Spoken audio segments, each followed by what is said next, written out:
Session 8 is titled Hot or Cold. There's a sweet smell in the air of homemade cinnamon rolls that starts the day for most of the Rangers. Benji is laid up with a cold, coughing in his room, but the rest will feel a different sort of cold in short measure.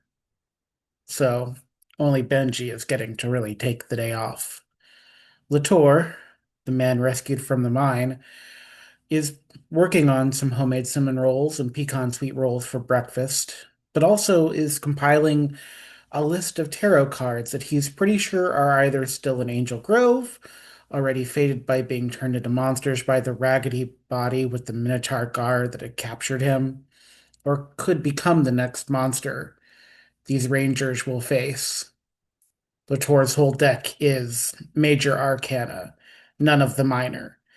So it's a long list, but at least a good third of it is already knocked away based on what Latour is fairly sure of. While talking it all through and inhaling the cinnamon rolls, the Rangers work to get some more information about Latour's connection to Angel Grove and what he calls the ley lines. Though Latour admits either then coming to Angel Grove and believing it's why Rita Repulsa chose to attack it for its greater energy, he doesn't really know much about the whys of Angel Grove's spirituality or why its ley lines were calling him there, and only partially about what the living smoke did. After breakfast, the Rangers work on Mabe's computer to look at more surveillance cameras, since she still has back-end access to all of the civic cameras across the city. The group realizes that two of the cameras point to areas in the airport they'd been at previously, and they watch a changing of the guard, so to speak. The changing of the guard, though, when they review the tapes to look at previous days, relates at least 3-day, 16-hour shifts where the workers neither chat idly nor move from their posts, even with the airport nearly as empty and seemingly dead as Angel Grove itself. One of the rangers um, references the idea that maybe it's hypnotism or brainwashing, but it's so hard to tell, especially since none of the cameras also have audio. It's just visual itself. Ophelia is the first to feel the chill as an icy sculpt takes form over the windows, and then Ophelia can see her breath quite quickly. And then the saloon door of the saloon and office areas they've taken over in town as their living area becomes freezing. There's a shadow of a form outside, but only through a large block of ice hemming them into the building can they see it, so they only know it's a shadow. The inside of the saloon starts to get darker and colder, and they retreat to the ovens for warmth and try to formulate a plan. Startlingly, even though they can't see it, it must be a villain because they begin to succeed in morphing, which does mean danger is near. For Mabe, morphing comes with a pulsating light of blue on their ranger suit instead of what Ophelia and Lua have in their solid colors. There's an unpredictable punch of power from their spirit blaster where they try to hit the ice and crack it open, and they end up prone, and not just because the terrain has turned icy.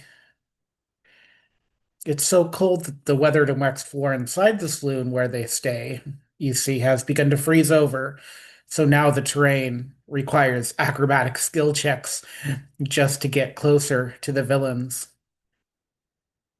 The Rangers do see, through a crack brought on by Lua's Yellow Ranger triple attack, a Cronenberg style heat and snow miser fused into one hellish body with enough control of things for the piano in the saloon to play a version of their opening song from Year Without a Santa Claus. The icy terrain is no joke and part of a weapon system that includes an ice whip that ensnares Mabe and a fiery smoke screen that blinds Ophelia to attacking. Getting two hits each to the misers, the misers split down the middle and dissolve away, leaving behind a faded version of the Lover's Tarot card they'd noted was not known the whereabouts of on Latour's tarot card whiteboard.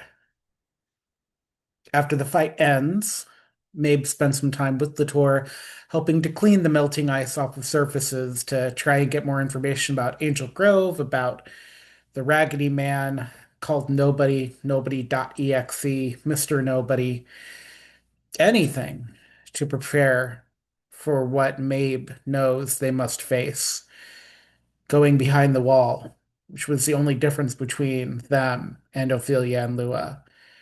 Behind the wall where the Minotaur paces and the raggedy clothing with a body but nothing inside of it exists, locked away in some perpetual odd jail cell in this mine.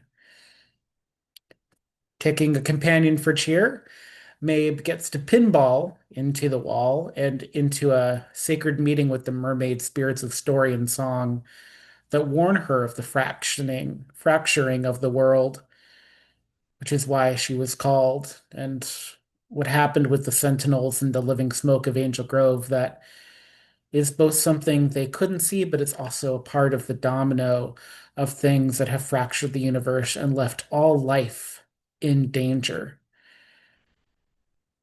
And with the Angel Grove Rangers, as they were missing for who knows how long now, who is left to stand and fight?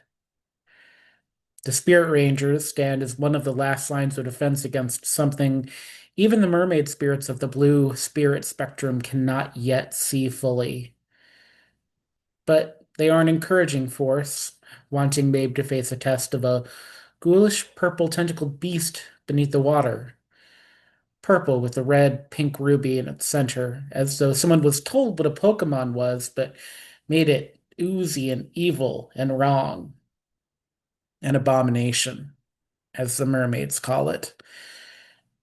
And when purified, more strength and an opportunity for Mabe to give strength to others as helping hand in the blue spectrum will offer healing, and a blast of water in the Minotaur's face while exiting the wall gives Mabe courage.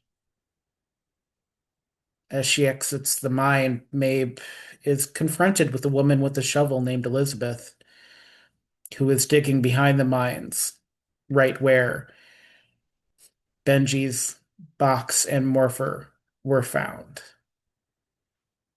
You'll find out more about Elizabeth when you tune in for session 9, called Center of the Universe. May the power protect you in dark times such as these.